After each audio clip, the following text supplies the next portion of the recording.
नमस्कार विद्यार्थी मित्रांनो. मागच्या व्हिडिओमध्ये आपण फंक्शन हा टॉपिक कवर केला.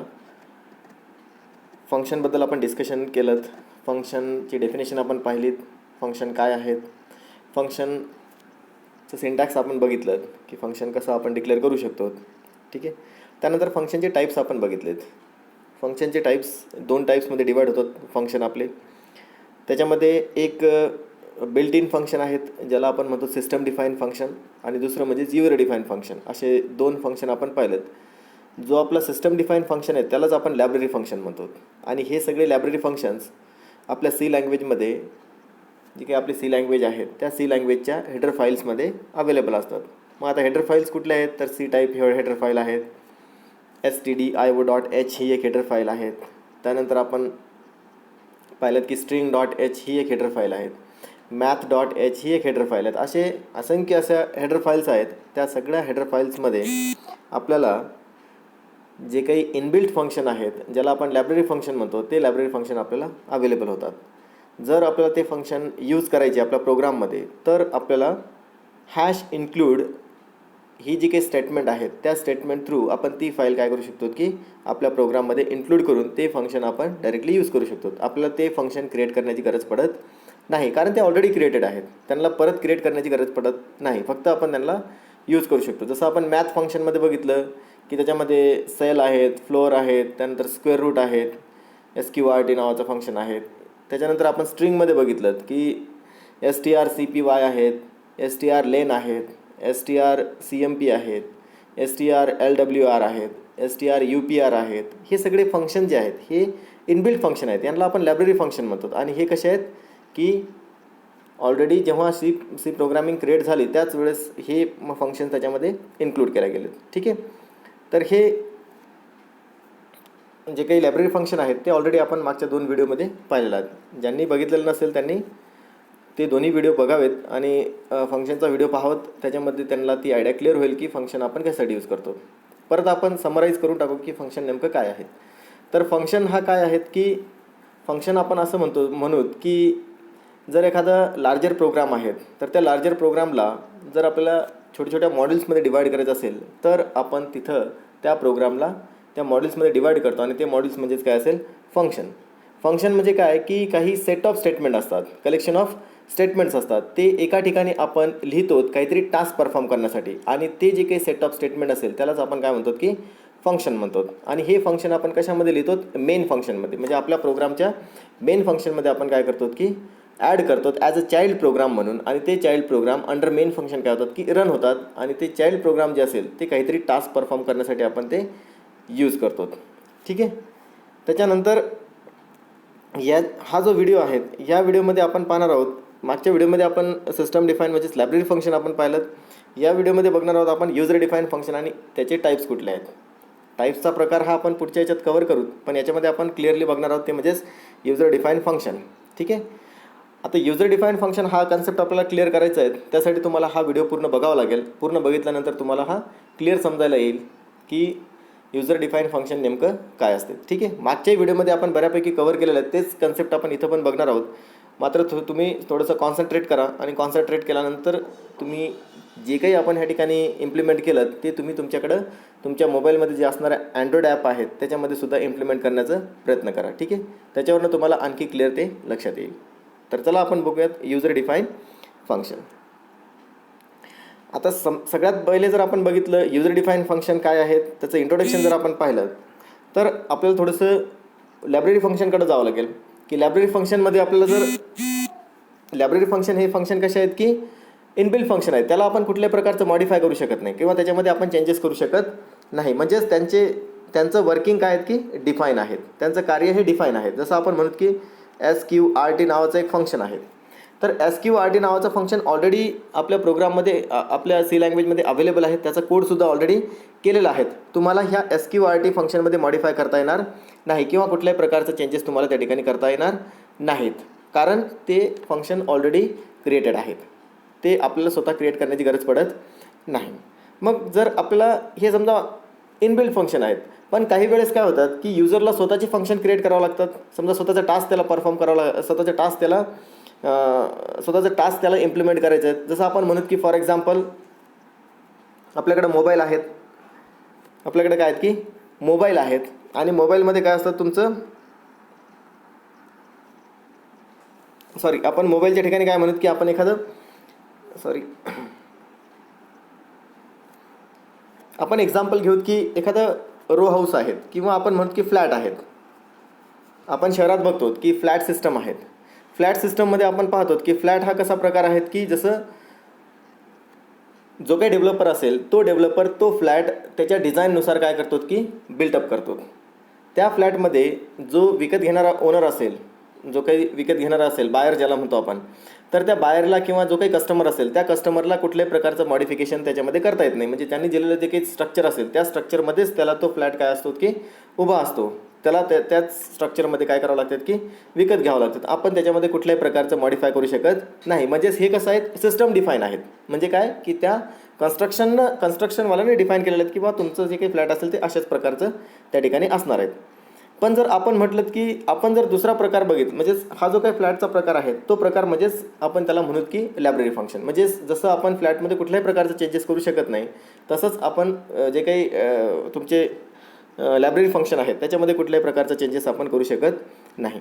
दुसरा प्रकार जर आपण पाहिलं युजर डिफाईन, तर त्याच्यामध्ये आपण म्हणू की जर आपण स्वतः घर बांधत असेल, समजा आपण बिल्टअप करतोय आपलं स्वतःचं ओन हाऊस आपण बिल्टअप करतोय, तर त्या ओन हाऊसमध्ये बिल्टअप करत असताना आपण आपल्या रिक्वायरमेंटनुसार काय करतो की त्याला बिल्टअप करतो. म्हणजे चेंजेस आपण करू शकतो. म्हणजे समजा हॉल वगैरे जे काही असतील, कलर वगैरे जे सगळं काही आहे जे आहे ते सगळं कसं आपण आपल्या रिक्वायरमेंटनुसार काय करतो की इम्प्लिमेंट करू शकतो. म्हणजेच काय की आपल्या गरजेनुसार आपण आपल्या हाऊसला मॉडिफाय करू शकतो. तसंच आपलं जे काही युजर डिफाईन फंक्शन आहे त्याचं नावच आहे user define. That means user can define the function. म्हणजे युजर काय करू शकतो की त्या फंक्शनचं स्ट्रक्चर डिफाईन करू शकतो, त्याचं यूज तो डिफाईन करू शकतो, किंवा तो फंक्शन स्वतःच्या रिक्वायरमेंटनुसार तो काय करू शकतो की क्रिएट त्या ठिकाणी करू शकतो. आणि अशा फंक्शनलाच आपण म्हणतो की युजर डिफाईन फंक्शन. तर इथं आपल्याला एक लक्षात येईल, अ function is block of code that perform a specific task. आपण फंक्शनची डेफिनेशन ऑलरेडी पाहिलेत की function is nothing but what, block of code that perform a specific task. That means if you want to perform some task, then we need some functions, and function consists a set of statements. Okay, so C allows you to define a function according to your need. आपण म्हटलं की C आपल्याला allow करते की function तुमच्या नीडनुसार तुम्ही create करू शकतात.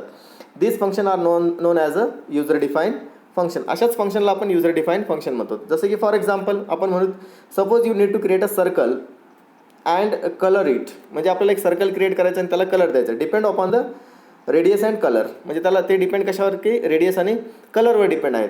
You can create 2 functions to solve this problem. One is the create circle function and another one is the colour function. That means we can create here 2 function with your requirement. म्हणजे हे 2 function आपण कसे create केलेत, आपल्या रिक्वायरमेंटनुसार आपण काय केलेत की क्रिएट केलेत. म्हणजे याचा अर्थ काय की जेव्हा आपल्याला आपल्या रिक्वायरमेंटनुसार फंक्शन आपल्या रिक्वायरमेंटनुसार एखादं फंक्शन आपल्याला बनवायचं असते त्याला आपण म्हणतो user define function.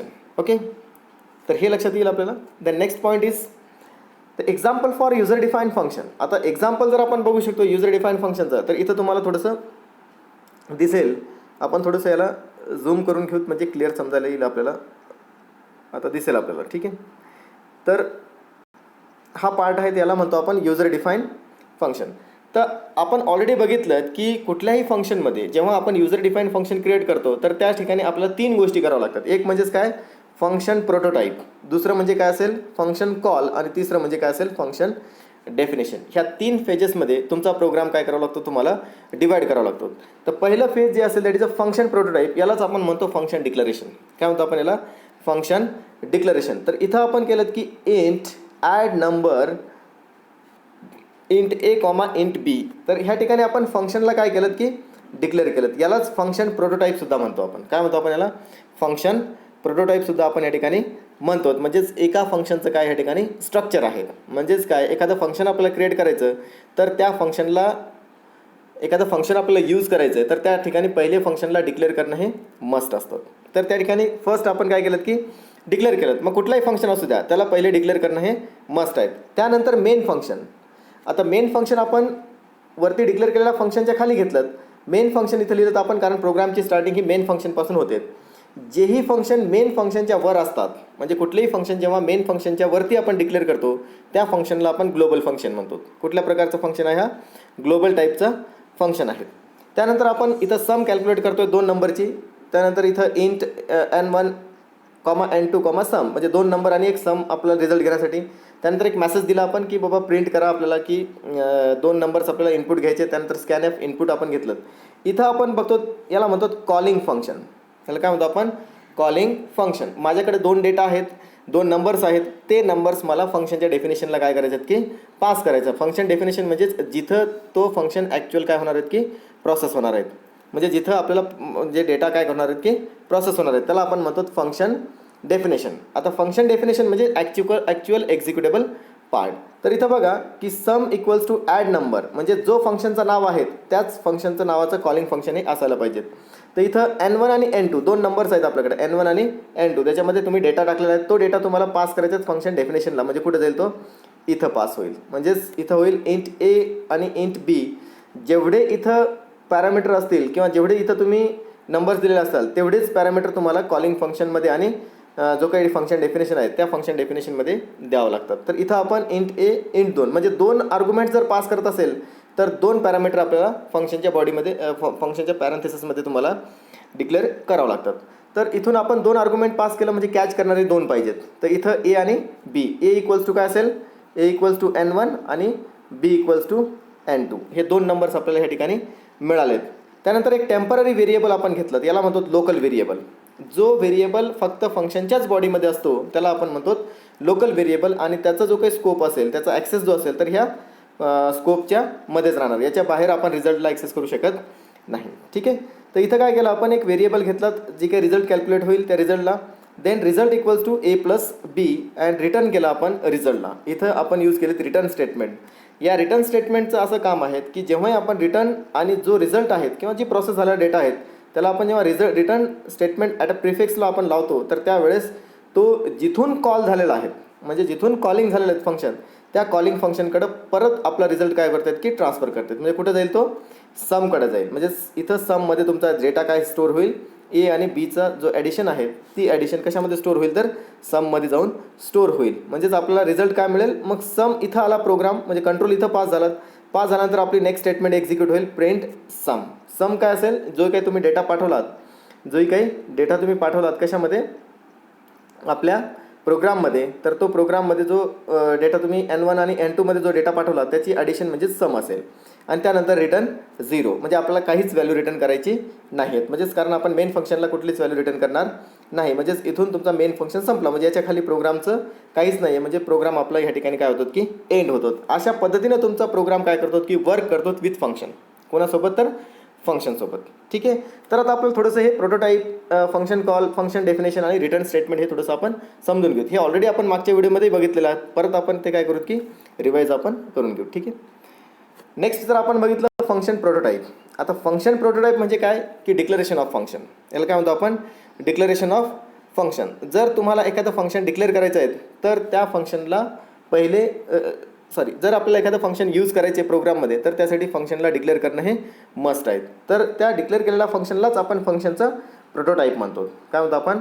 Function prototype. म्हणजे काय की जर आपल्याला एखादं घर बांधायचं असेल, एखादं घर आपल्याला बांधायचं आहे तर आपण लगेच सरसकट बांधायला सुरुवात करत नाही. तर पहिले आपण काय करतो की त्या घरासाठी एक स्ट्रक्चर आपण डिझाईन करतो सिव्हिल इंजिनिअरकडनं. तो स्ट्रक्चर म्हणजेच प्रोटोटाईप असतं. म्हणजे तसाच एक घर आपल्याला बांधायचं आहे असं आपण ठरवतो. म्हणजे पहिले जेव्हा घर बांधायचं आहे तर त्यासाठी पहिले प्रोटोटाईप डिझाईन करणं हे मस्ट असतं. तसंच इथंसुद्धा फंक्शनमध्ये जेव्हाही आपल्याला फंक्शन इम्प्लिमेंट करायचं आहे किंवा फंक्शनला यूज करायचं आहे तर त्यासाठी पहिले फंक्शनला डिक्लेअर करणं मस्ट आहेत किंवा त्याचं प्रोटोटाईप क्रिएट करणं मस्ट आहे. अ function prototype is a simple declaration of function. म्हणजे एक फंक्शनचं डिक्लेरेशन आहे. That specify function name. त्याच्यामध्ये फंक्शनचं नाव असतात, पॅरामीटर आहेत, त्यानंतर रिटर्न टाईप आहेत. ह्या 3 गोष्टी असतात. म्हणजे कुठले? फंक्शनचं नाव, रिटर्न टाईप आणि लिस्ट ऑफ पॅरामीटर्स असतात. A function prototype give information to the compiler that the function may later be used in program. म्हणजे तो कंपायलरला काय सांगतो की जोही फंक्शन तुम्ही डिक्लेअर केलात तो फंक्शन नंतर आपल्याला प्रोग्राममध्ये काय करायचं की यूज करायचं. तर आपण त्याचं सिंटॅक्स या ठिकाणी पाहू शकतो. म्हणजे त्याचं एक फॉर्म्युला आपण बघू शकतो की इथं आपल्याला बघायला मिळतात. Return type, then function name, type 1 argument 1, type 2 argument 2. Type is nothing but data type. टाईपचा अर्थ होतो डेटा टाईप आणि आर्ग्युमेंट्स म्हणजेच तुमचे व्हेरिएबल्स असतील. तुमचे व्हेरिएबल्स असतील म्हणजे एका फंक्शनला किती व्हेरिएबल्स आपल्याला द्यायचे. त्याचं एक्झाम्पल जर तुम्ही इथं पाहिलात तर इथं आपल्याला समजायला येईल की इंट ॲड नंबर इंट ए कॉमा इंट बी, दोन आपण पॅरामीटर आर्ग्युमेंट्स या ठिकाणी घेतलेत. ठीक आहे, त्यांना टाईप आहेत इंटिजर टाईप. कुठल्याही टाईपचं आर्ग्युमेंट्स तुम्ही या ठिकाणी यूज करू शकतात. फ्लोएट असेल तर फ्लोएटचं घेऊ शकतात, कॅरेक्टर असेल तर कॅरेक्टरचं घेऊ शकतात, डबल असेल तर डबलचंही तुम्ही या ठिकाणी घेऊ शकतात. ठीक आहे, तर हा जो काही पार्ट आहेत फंक्शन प्रोटोटाईप याचाच अर्थ काय होतो फंक्शन डिक्लरेशन. नेक्स्ट आहेत फंक्शन कॉलिंग. आता फक्त फंक्शन डिक्लेअर करून किंवा फंक्शनची डेफिनेशन लिहून हे इनफ नाही आहेत. म्हणजेच कुठलाही फंक्शन तुम्ही क्रिएट केलात किंवा एखादं फंक्शन डिक्लेअर केलात आणि त्याला तसं सोडून दिलं तर ते प्रोग्राममध्ये प्रॉपर वर्क करणार नाही. कुठल्याही फंक्शनला डिक्लेअर केल्यानंतर त्याला आपलं त्याची डेफिनेशन इम्प्लिमेंट करावं लागतात आणि त्या डेफिनेशनला जर एक्झिक्यूट करायचं तर आपल्याला फंक्शनला कॉल करावं लागतं. त्यालाच आपण म्हणतो कॉलिंग अ फंक्शन. त्याला काय म्हणतो आपण कॉलिंग फंक्शन. आता ही कॉलिंग फंक्शन दोन पद्धतीने होते. आता त्या दोन स्टेप्स कुठल्या आहेत ते आपण पुढच्या व्हिडिओमध्ये बघणार आहोत. एक म्हणजेच कॉल बाय व्हॅल्यू आणि दुसरं म्हणजेच कॉल बाय रेफरन्स. आता कॉल बाय व्हॅल्यू काय असते आणि कॉल बाय रेफरन्स काय असते हे आपण पुढच्या व्हिडिओमध्ये बघणारच आहोत. इथं फक्त आपण हे बघून घेऊत की फंक्शन कॉलिंग नेमकं काय असतं. तर function calling a control of a program is transfer to the user define function by calling it. म्हणजेच युजर डिफाईन फंक्शनच्या बॉडीला किंवा फंक्शनच्या डेफिनेशनला जर आपल्याला एक्झिक्यूट करायचं असेल तर पहिले फंक्शनला कॉल करणं मस्ट असते. आणि फंक्शन कॉलिंग ही नेहमी आपण मेन फंक्शनमधूनच करतो. कुठनं करतो आपण मेन फंक्शनमधूनच आपण ते कॉल करतो. तर त्याचं सिंटॅक्स जर आपण बघितलं या ठिकाणी तर सिंटॅक्स आपल्याला बघायला मिळेल की फंक्शनचं नाव, जो तुम्ही फंक्शनचं नाव दिलेलं असेल तो फंक्शनचं नाव, आर्ग्युमेंट्स जेवढे पॅरामीटर तुम्ही फंक्शनच्या प्रोटोटाईपमध्ये दिलात तेवढेच आर्ग्युमेंट्स तुम्हाला इथून काय करावं लागतात की पास करावं लागतो, ज्याला आपण म्हणतो डेटा पास करणं. कोणाला पास करणं फंक्शनच्या डेफिनेशनला आणि त्यानंतर semicolon. In above example the function call is made using add number and 1 and 2 statement inside the main function. म्हणजे कशामध्ये यूज करावा लागतो तो मेन फंक्शनमध्येच आपण त्याला इन्क्लूड करतो. म्हणजे इथं आपल्याला समजायला येईल की the function calling is nothing but if you want to call the definition of function then we need a calling function. म्हणजे फंक्शनच्या डेफिनेशनला जर आपल्याला एक्झिक्यूट करायचं असेल then we need a calling function. And the calling function consist of the arguments, whatever arguments you want to pass towards the function definition. Next is the function definition. This is the हा जो काही part आहेत तर याला म्हणतो आपण executable part of your program. Function declare केलेत आपण, म्हणजे ठरवलं की हा फंक्शन मला यूज करायचं आहे. त्यानंतर फंक्शन कॉल करतो आपण. कॉल कोणाला करतो आपण तर फंक्शनच्या डेफिनेशनला आपण कॉल करतो. आणि जिथं फंक्शन डेफिनेशन म्हणजेच काय की it contains block of code to perform specific task. Function डेफिनेशनचा अर्थ काय होतो की inside a function definition we implement the function. म्हणजे फंक्शन डेफिनेशनमध्ये आपण काय करतो की फंक्शनला इम्प्लिमेंट करतो. That means we put the block of code to perform a one specific task. म्हणजे जोही काही स्पेसिफिक टास्क आपल्याला परफॉर्म करायचं त्या टास्कसाठी लागणारे जे कोड असतील ते कोड आपण फंक्शनच्या डेफिनेशनमध्ये काय करतो की इम्प्लिमेंट करतो. म्हणजेच फंक्शनच्या बॉडीमध्ये आपण इम्प्लिमेंट करतो. ठीक आहे, तर इथं आपल्याला सिंटॅक्स जर बघितलं तर फंक्शन डेफिनेशनचं आपल्याला लक्षात येईल की रिटर्न टाईप. जेव्हाही फंक्शन एक्झिक्यूट होईल, एक्झिक्यूट झाल्यानंतर फंक्शन आपल्याला काहीतरी व्हॅल्यू काय करेल की रिटर्न करेल. रिटर्न टाईप देन फंक्शन नाव. इथं परत सांगतो मी कॉलिंग फंक्शन, फंक्शन प्रोटोटाईप आणि फंक्शन डेफिनेशन याच्या तिघांमध्ये तुम्हाला फंक्शनचं नाव हे कॉमनच असलं पाहिजे. म्हणजे जे तुम्ही फंक्शन डिक्लरेशनच्या वेळेस दिला तोच नाव तुम्ही फंक्शनचे कॉलिंगच्या वेळेस द्यावं लागते आणि तोच नाव तुम्हाला फंक्शनच्या डेफिनेशनमध्ये सुद्धा द्यावं लागतं. म्हणजे सगळ्यांचं नाव कसं असेल कॉमन असेल. परत इथं लक्षात घ्या type argument 1, type argument 2, comma type argument n number of arguments आपण या ठिकाणी घेऊ शकतो. मग इथं जो टाईप तुम्ही फंक्शन डिक्लरेशनच्या वेळेस दिलात तोच टाईप इथं द्यायचा. त्यानंतर आर्ग्युमेंट्स जे आहेत कुठलेही arguments x, y, z, a, b, c, d तुम्ही नाव त्या ठिकाणी घेऊ शकतात. टाईप 2 जो टाईप तुम्ही कशामध्ये दिलात डिक्लरेशनच्या वेळेस तोच टाईप इथं द्यायचा आहे. त्यानंतर आर्ग्युमेंट 2 असे तुम्ही n नंबर ऑफ आर्ग्युमेंट्स या ठिकाणी देऊ शकतात. पण हे आर्ग्युमेंट्स जे तुम्ही देतात, समजा इथं जर फंक्शन डिक्लरेशनच्या वेळेस जर तुम्ही 2 आर्ग्युमेंट्स दिलेला असाल, इथं फंक्शन डिक्लरेशनच्या वेळेस आपण 2 आर्ग्युमेंट्स दिलेत तर तुमच्या फंक्शन कॉलिंगमध्ये 2 आर्ग्युमेंट्स असतील आणि फंक्शन डेफिनेशनमध्ये सुद्धा 2च आर्ग्युमेंट्स त्या ठिकाणी असायला पाहिजेत. जर तुम्ही 3 दिला असेल तर तिन्ही ठिकाणी 3 येतील. जर तुम्ही 4 दिलेला असेल तर तिन्ही ठिकाणी 4 येतील. म्हणजेच ते फंक्शन आर्ग्युमेंटसुद्धा मॅच होणं गरजेचं आहे. त्यानंतर आपण इथं फंक्शनची बॉडी काय करतो की क्रिएट करतो आणि ह्या बॉडीमध्ये ब्लॉक ऑफ कोड लिहितो जे की आपल्याला एक पर्टिक्युलर टास्क काय करायचं की परफॉर्म करायचं आहे.